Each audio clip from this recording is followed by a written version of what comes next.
Hello friends. हमारे आज के इस वीडियो में आप सभी का स्वागत है। हमारा आज का वीडियो 1 जुलाई से लेकर के 15 जुलाई तक अ, इस वर्ष में जो भी करंट अफेयर से रिलेटेड मुख्य गतिविधियां हुई हैं उनके बारे में बात करेगा। हम अपने वीडियो में आगे बढ़ें उसके पहले अगर अभी तक आपने हमारे चैनल को सब्सक्राइब नहीं किया है तो करें, हमारे वीडियोस को देखें, उन्हें लाइक करें, ज़्यादा से ज़्यादा लोगों के साथ में उसको शेयर करें और अपने ऑब्जर्वेशंस कमेंट सेक्शन में लिख करके हमको ज़रूर बताएं। तो जैसे हमने कहा कि पिछला वीडियो जो हमारा था करंट अफेयर्स का वो सिर्फ जून महीने की गतिविधियों के ऊपर केंद्रित था। ये वीडियो हमारा 1 जुलाई से 15 जुलाई 2022 की की जो मेन इवेंट्स हुई हैं, गतिविधियां हुई हैं करंट अफेयर्स के क्षेत्र में, उनके बारे में बात करने के लिए है। तो आते हैं अपने पहले सवाल के ऊपर। और ये पहला सवाल हमने आपसे पिछले वीडियो में पूछा था कि प्रतिवर्ष अंतर्राष्ट्रीय जैव विविधता दिवस, international day for biological diversity, कब मनाया जाता है। ऑप्शन ए है 22 मई, ऑप्शन बी है 23 मई, ऑप्शन सी है 25 मई और ऑप्शन डी है 20 मई। तो जो बायोलॉजिकल डाइवर्सिटी का मतलब है, ठीक, नाम में ही वैसे तो उसका मतलब छुपा हुआ है। और ये जो हम दिवस मनाते हैं जैव विविधता की रक्षा करने के लिए, उसकी संरक्षण के लिए, international day for biological diversity के नाम से, ठीक है, उसका उद्देश्य कहीं ना कहीं लोगों के अंदर जागरूकता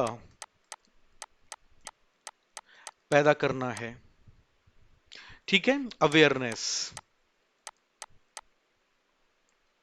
क्योंकि ये बात तो पक्की है कि जो भी जैव विविधता, बायोलॉजिकल डाइवर्सिटी के लिए जो भी कंपोनेंट्स हैं, वो पृथ्वी पर संतुलन बनाए रखने के लिए, एक कहना चाहिए इक्विलिब्रियम मेंटेन करने के लिए, बैलेंस बनाए रखने के लिए बहुत ज़्यादा ज़रूरी हैं। और जो हमारे सामने ऑप्शन थे उसमें से सही ऑप्शन है ऑप्शन ए, 22 मई। एवरी ईयर 22 मई को international day for biological diversity मनाया जाता है। तो बातें हैं अब अपने अगले प्रश्न के ऊपर। यह प्रश्न कहता है कि किस संस्थान ने कैंसर के लिए जिम्मेदार जीन्स का पता लगाने वाला पाइवट नामक उपकरण बनाया है। ठीक है, तो ऑप्शन ए है हमारे सामने आईआईटी मद्रास, ऑप्शन बी है हमारे सामने आईआईटी बॉम्बे, ऑप्शन सी है आईआईटी कानपुर और ऑप्शन डी है आईआईटी खड़गपुर। ठीक है, तो इस प्रश्न का सही उत्तर है ऑप्शन ए, आईआईटी मद्रास। और वहां के शोधकर्ताओं ने इस उपकरण को डेवलप किया है जो आसानी से कैंसर के लिए जो जिम्मेदार जीन्स हैं उनका पता लगाते हैं। और यह भी माना जा रहा है, ये उम्मीद की जा रही है कि इस उपकरण से कैंसर के इलाज में मदद मिलेगी, क्योंकि इसका जो मॉडल है वो इस तरीके से बनाया गया है कि वो जीन्स के उत्परिवर्तन के लिए और उसके व्यवहार पे नजर रखता है। ठीक है, और उसमें किस तरीके का उत्परिवर्तन आ रहा है उसके ऊपर भी वो नजर रखता है, जिसको वो बाद में उसके इलाज के लिए यूज करने वाला है। ठीक है, तो इस प्रश्न का सही उत्तर होता है ऑप्शन ए, आईआईटी मद्रास। अब आते हैं अपने अगले प्रश्न के ऊपर। हमारा यह प्रश्न कहता है वर्ष 2022 की ग्लोबल जेंडर गैप रिपोर्ट में भारत को कौन सा स्थान मिला है। ऑप्शन ए 138वां, ऑप्शन बी 135वां, ऑप्शन सी 143वां या ऑप्शन डी 127वां। ठीक है, तो जो हमारा विश्व आर्थिक मंच है, जिसको हम WEF, वर्ल्ड इकोनॉमिक फोरम के नाम से भी जानते हैं, ठीक, वो इस तरीके की जो क्या कहते हैं रिपोर्ट्स है वो निकलवाता है, जिसमें विश्व लैंगिक भेद अनुपात रिपोर्ट, ठीक है, जिसको हम कहते हैं global gender gap report, global gender gap report, उसको पब्लिश कराता है। ठीक, और इस बार जो उसने रिपोर्ट आई है उसमें 146 देशों में भारत को 135वां स्थान मिला है। तो सही ऑप्शन हुआ ऑप्शन बी, 135वां स्थान। जब हम पिछले वर्ष के बारे में बात करें तो तब जो रिपोर्ट आई थी वो 156 देशों के लिए थी। और उसमें भारत को 140वां स्थान प्राप्त हुआ था। ठीक है। अब जब हम यहां पर ताजा रिपोर्ट के बारे में बात करें जो इसी साल आई है, तो आइसलैंड दुनिया का एक ऐसा देश है जिसमें सबसे अधिक लिंग समान देश है, जिसके बारे में जिसकी उसको कहना चाहिए फर्स्ट रैंक मिली हुई है। ठीक है ना, आइसलैंड। ठीक है। उसके बाद नंबर आता है फिनलैंड का, नॉर्वे का,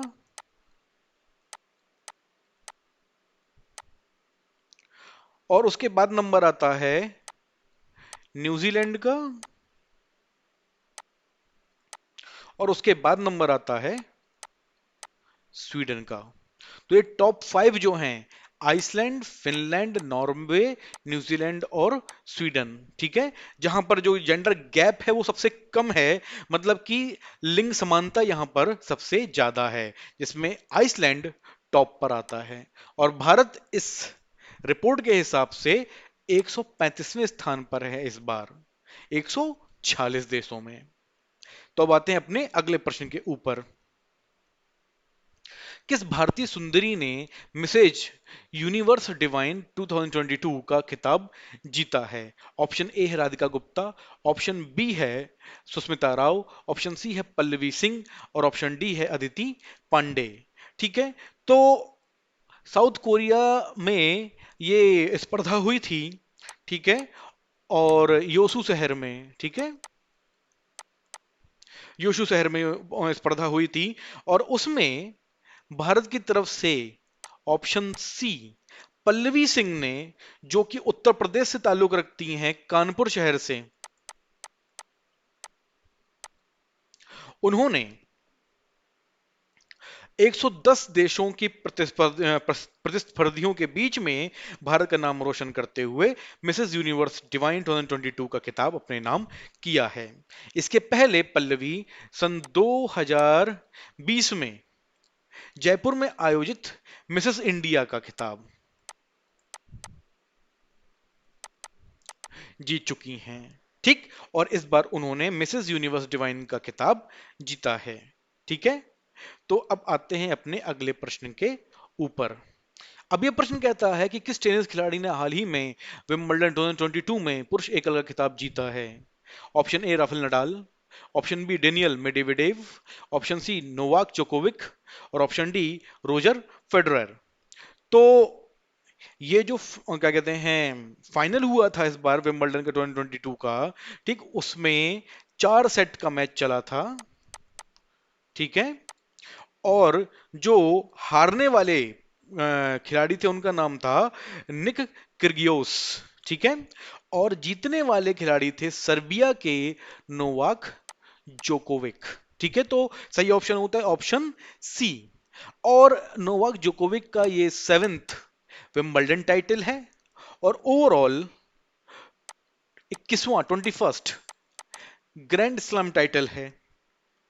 ठीक है। और उसके बाद जब देखा जाए तो ग्रैंड स्लैम जीतने के मामले में नोवाक जोकोविक दुनिया में, और कह लीजिए इतिहास में, दूसरे खिलाड़ी बन गए हैं, मतलब दूसरे नंबर पे आ गए हैं।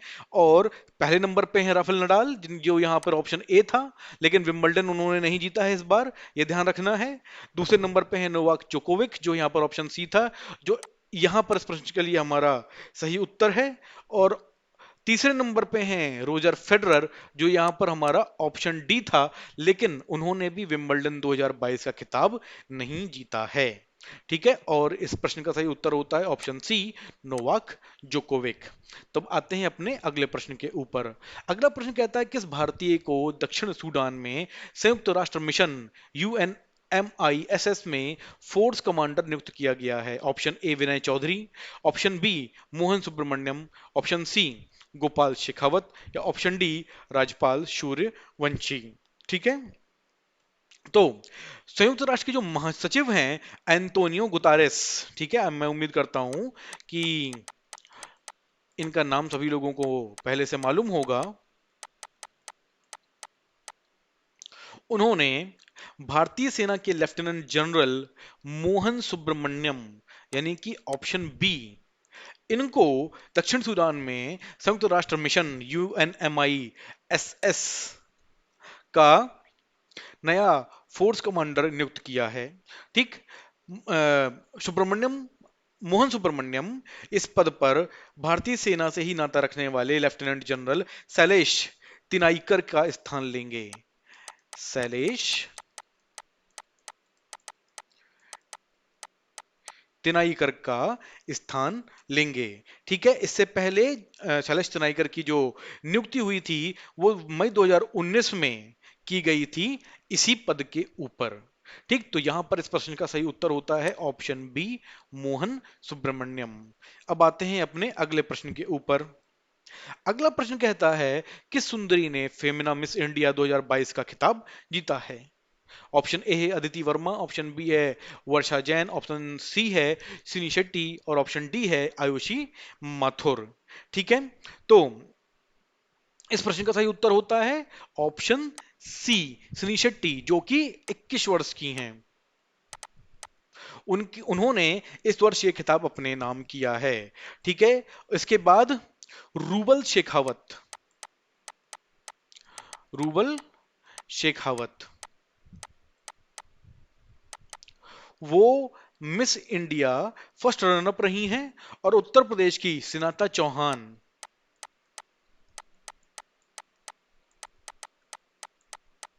वो सेकंड रनर अप रही हैं।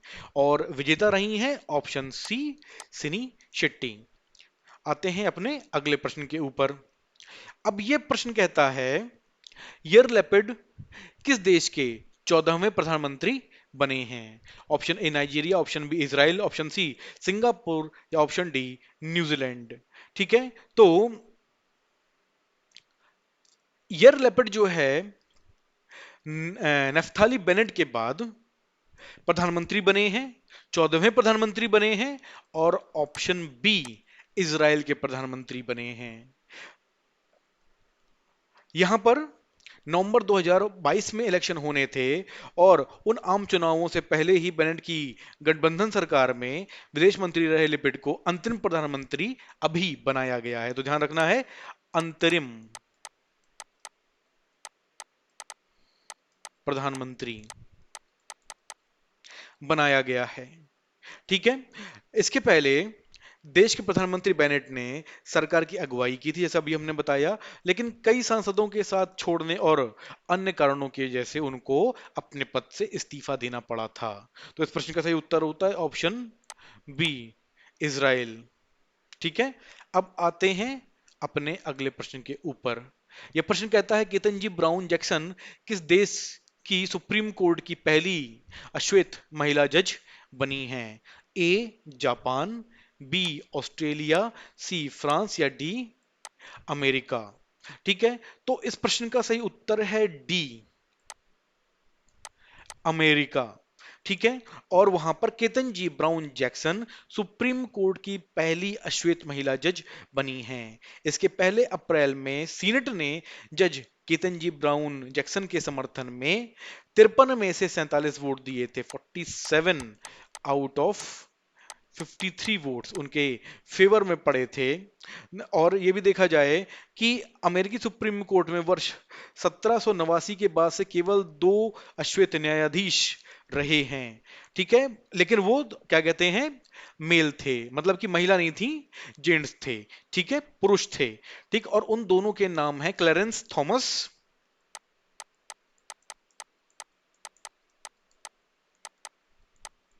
और दूसरे का नाम था थरगूड मार्शल। ठीक।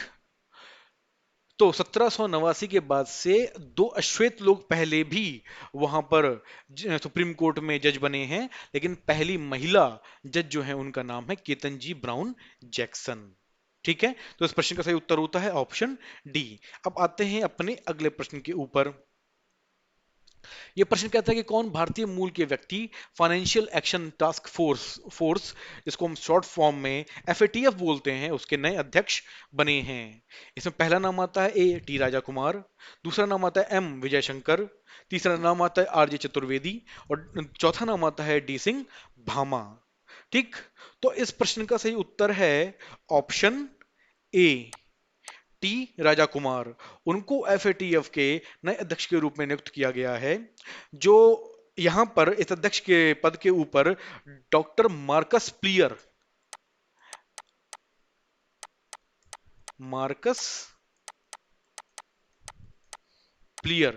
इनका स्थान लेंगे। वर्तमान समय में राजा कुमार जो हैं वो सिंगापुर के गृह मंत्रालय में वरिष्ठ सलाहकार अंतरराष्ट्रीय इंटरनेशनल के रूप में कार्यरत हैं। मतलब कि इनकी अभी जो सेवाएं हैं वो कहां पर चल रही हैं, सिंगापुर में चल रही हैं। ठीक है, गृह मंत्रालय में। तो इस प्रश्न का सही उत्तर होता है option A T Raja Kumar. अब आते हैं अपने अगले प्रश्न के ऊपर। अगला प्रश्न कहता है कौन प्राइमरी एजुकेशन में केंद्र की नई शिक्षा नीति एनईपी लागू करने वाला प्रथम राज्य बना है? Option A Punjab, option B Rajasthan, option C Uttarakhand या ऑप्शन डी आसाम। तो इस प्रश्न का सही उत्तर होता है ऑप्शन सी उत्तराखंड। और उत्तराखंड विद्यालय शिक्षा के अंतर्गत प्राइमरी एजुकेशन में एनईपी को लागू करने वाला पहला राज्य बन गया है।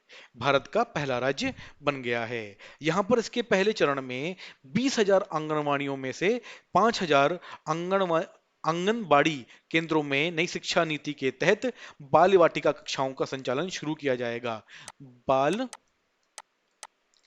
वाटिका इनकी जो क्लासेस हैं, इनको हम हिंदी में कक्षा बोलते हैं, ठीक है, उनका उनका संचालन शुरू किया जाएगा। ठीक, और ये उम्मीद की जा रही है कि इस नई शिक्षा नीति को लागू करने से क्रांतिकारी परिवर्तन आएगा।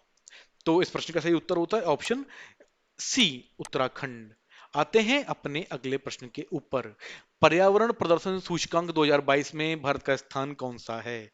ऑप्शन ए 168वां, ऑप्शन बी 166वां, ऑप्शन सी 178वां या ऑप्शन डी 180वां। तो इसमें जो सबसे कहना चाहिए निचला स्थान है वो है ऑप्शन डी 180वां। और यही इस प्रश्न का सही उत्तर है कि भारत को सबसे निचला स्थान मिला है, आखिरी स्थान मिला है 180वां, क्योंकि ये जो सूचकांक था वो सिर्फ 180 देशों के लिए ही बनाया गया था, जारी किया गया था। इसमें डेनमार्क, इस सूचकांक के अंतर्गत डेनमार्क पहली पोजीशन पर है। ठीक है, उसके अलावा जो मुख्य देश जिनका जिक्र किया जा सकता है उसमें यूएस वो 43rd पोजीशन पर है। ठीक है, फ्रांस 12वीं पोजीशन पर है। ठीक, फ्रांस के अलावा जर्मनी ये 13वीं पोजीशन पे है। ऑस्ट्रेलिया ये 17वीं पोजीशन पे है। इटली 23वीं पोजीशन पर है, 23rd। ठीक, और जापान 25वीं पोजीशन पर है, 25th पोजीशन। ठीक है, तो जब अगर हम इस सूची के अंतर्गत आने वाले 10 टॉप 10 कंट्रीज के बारे में बात करें तो उसमें डेनमार्क, यूनाइटेड किंगडम मतलब England, Finland, Malta, Sweden, Luxembourg, Slovenia, Austria, Switzerland और आइसलैंड आते हैं। ठीक है, ये जो सूचकांक है वो येल यूनिवर्सिटी और कोलंबिया यूनिवर्सिटी, ठीक है ना, ये दोनों यूएस की यूनिवर्सिटीज हैं। ठीक है, उनके शोधकर्ताओं द्वारा तैयार किया जाने वाला एक विश्लेषण, एक एनालिसिस होती है जो दुनिया भर में स्थिरता की स्थिति का डेटा संचालित मूल्यांकन या कह लीजिए एनालिसिस देते हैं। ईपीआई द्वारा 180 देशों को रैंक करने के लिए उपयोग किए जाने वाले 40 प्रदर्शन कारकों में जलवायु परिवर्तन, पर्यावरणीय, सार्वजनिक स्वास्थ्य, जैव विविधता, ये भी शामिल होते हैं। ठीक है। जब हम इस सूचकांक के बारे में बात करें तो 2022 में भारत को 18.9 स्कोर हासिल हुआ था और उसका स्थान 180वां रहा था। पिछले एक दशक में इस भारत के प्रदर्शन में 0.6 मार्क्स की गिरावट आई है। मतलब कि यहाँ पर जो पर्यावरण है उसकी जो परफॉर्मेंस है वो डाउन हुई है। और ये भी बता दें कि भारत के पड़ोसी देशों ने भारत से कहीं बेहतर प्रदर्शन किया है। ठीक, तो पाकिस्तान का नंबर इसमें आता है थोड़ा सा बेहतर, 176वां, 176। और बांग्लादेश का है जस्ट अगला, बांग्लादेश का आता है 177वां, 177। ठीक, तो इस प्रश्न का सही उत्तर हो जाता है ऑप्शन डी, 180वां।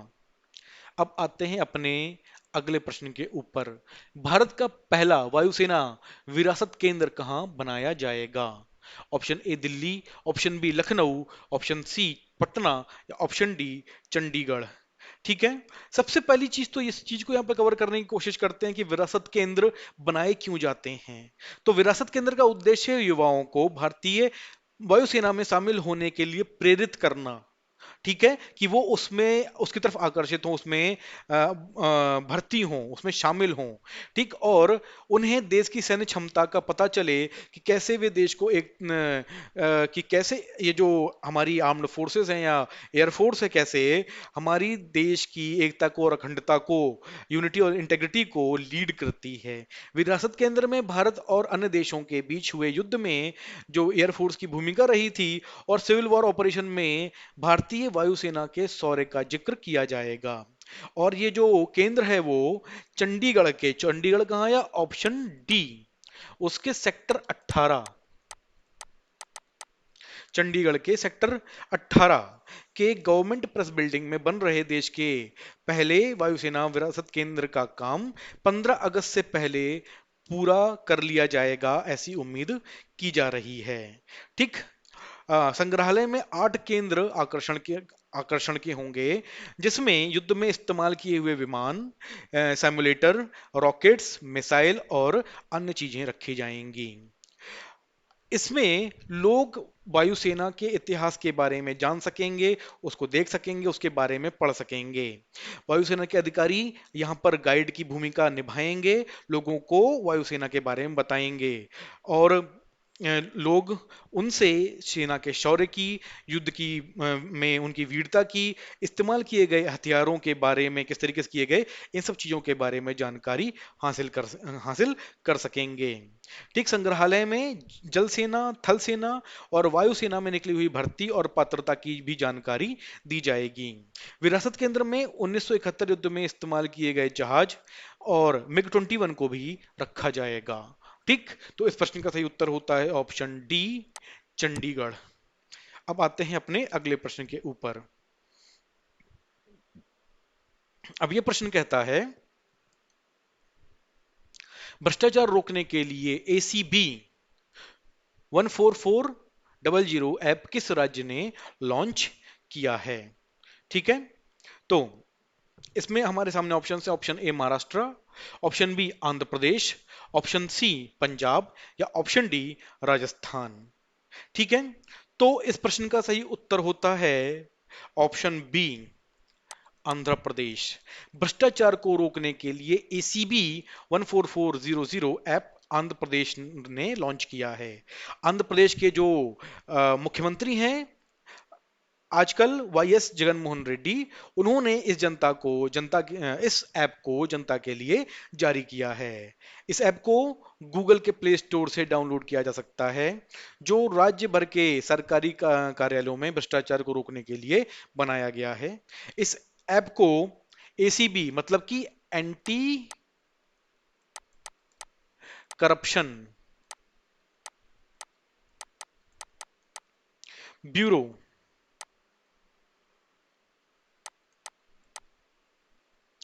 इसने डेवलप किया है। ठीक है। और इस ऐप के माध्यम से लोग राज्य में किसी भी सरकारी अधिकारी के खिलाफ भ्रष्टाचार से संबंधित शिकायत दर्ज करा सकते हैं। और इसको डाउनलोड करने पर दो श्रेणियां दिखाई देंगी, लाइव रिपोर्ट और शिकायत दर्ज करें, इस तरीके की दो रिपोर्ट होंगी। लाइव रिपोर्ट में उपयोगकर्ता अपने मोबाइल फोन का उपयोग करके तस्वीरें क्लिक कर सकते हैं और पोस्ट कर सकते हैं, और भ्रष्टाचार के लाइव कृत्यों को ऑडियो या वीडियो रिकॉर्ड कर सकते हैं और तुरंत शिकायत दर्ज करा सकते हैं। शिकायत दर्ज करें में जो दूसरी जो श्रेणी है उसमें उपयोगकर्ता इसे सबमिट करने से पहले मौजूदा दस्तावेज, फोटो, ऑडियो या वीडियो फाइलों को संलग्न करके शिकायत तैयार कर सकते हैं, और शिकायत दर्ज हो जाने के बाद ऐप के साथ पंजीकृत मोबाइल नंबर पर एक संदर्भ आईडी भेजी जाएगी, जिसके बाद आवश्यक कार्रवाई के लिए भ्रष्टाचार निरोधक ब्यूरो द्वारा शिकायतों की समीक्षा की जाएगी। ठीक, तो इस प्रश्न का सही उत्तर होता है ऑप्शन बी। जो ये ऐप बनाया गया है उसका जो ऑब्जेक्टिव है वो बहुत ही अच्छा है। ये जरूर देखना है कि ये भ्रष्टाचार को रोकने में कितना सक्षम है और कितना सफल हो पाता है। आते हैं अपने अगले प्रश्न के ऊपर। अंतरराष्ट्रीय बुकर सम्मान 2022 विजेता कौन बनी है? ए प्रतिभा राय, बी गीतांजलि श्री, सी उषा प्रियमवदा, या डी नंदिनी साहू। ठीक है, तो इस प्रश्न का सही उत्तर है ऑप्शन बी, गीतांजलि श्री। गीतांजलि श्री उत्तर प्रदेश के मैनपुरी जनपद में जन्मी हैं और 26 मई 2022 को उन्हें उनके हिंदी उपन्यास टॉम्ब ऑफ सैंड के लिए बुकर अंतरराष्ट्रीय बुकर पुरस्कार से सम्मानित किया गया है। इस पुरस्कार से सम्मानित होने वाले किसी भारतीय भाषा का ये पहला उपन्यास है।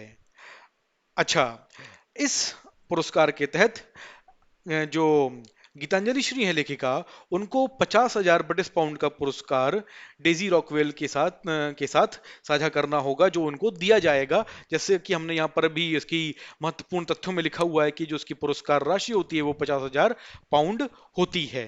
ठीक है, तो रॉकवेल ने गीतांजलि श्री के उपन्यास का अंग्रेजी में अनुवाद किया हुआ है। ठीक, और जिसका मूल शीर्षक जो था शुरुआत में वो रेत समाधि हुआ करता था, तो इंग्लिश में टॉम ऑफ सैंड, और जो जो इसकी एक मूल शीर्षक है वो रेत समाधि। ठीक है। अच्छा, गीतांजलि श्री का जो सही नाम है वो गीतांजलि पांडे है, जो हमको ध्यान में रखना है। ठीक, और उन्होंने जब उन्होंने लेखन कार्य शुरू किया तो उन्होंने अपने उपनाम की जगह पे, जो उनका सरनेम था उसकी जगह पे उन्होंने अपनी माँ का नाम लगाना प्रारंभ किया। गीतांजलि श्री ने दिल्ली के लेडी श्री राम कॉलेज से स्नातक किया हुआ है और जेएनयू से इस इतिहास में, हिस्ट्री में पोस्ट ग्रेजुएशन स्नातकोत्तर की उपाधि उन्होंने ली हुई है।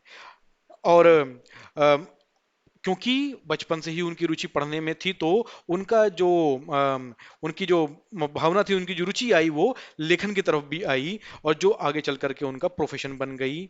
उन्होंने पहले भी शॉर्ट स्टोरीज लिखी हुई हैं, 5 उपन्यास लिखे हुए हैं। ठीक, उन्होंने मुंशी प्रेमचंद्र पर आलोचनात्मक लेखन किया हुआ है। ठीक, और उनका जो लेखन है वो स्पष्टवादिता के लिए जाना जाता है और अभिव्यक्ति के लिए जाना जाता है।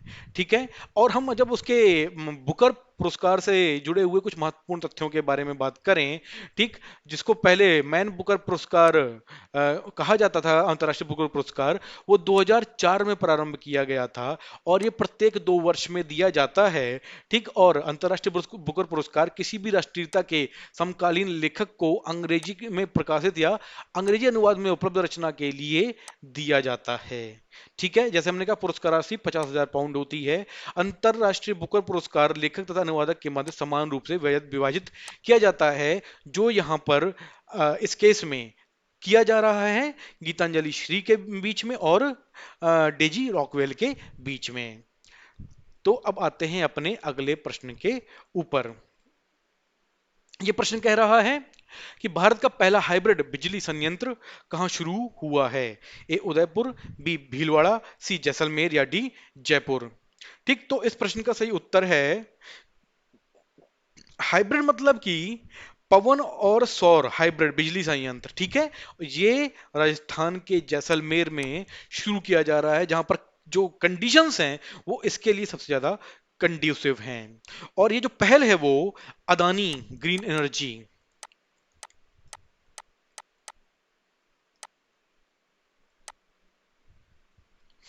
इनकी पहल है, ठीक है। और उनकी सब्सिडियरी है अदानी हाइब्रिड एनर्जी, ठीक है। उन्होंने जैसलमेर में 390 मेगावाट का बिजली संयंत्र 28 मई 2022 में इसे शुरू किया है, ठीक। और ये देश का पहला वर्ल्ड सोलर हाइब्रिड बिजली उत्पादन संयंत्र है। अडानी हाइब्रिड एनर्जी कंपनी के अनुसार यह संयंत्र सौर और पवन ऊर्जा उत्पादन के माध्यम से एकीकृत हाइब्रिड पावर प्लांट उत्पादन के अंतराल को हल करके अक्षय ऊर्जा की पूरी क्षमता का उपयोग करता है और बढ़ती हुई बिजली की मांग को पूरा करने के लिए एक समाधान प्रदान करता है, ठीक। इस नए संयंत्र का भारतीय सौर ऊर्जा निगम के साथ बिजली खरीद समझौता हुआ है, ठीक है। ये है हमारा SECE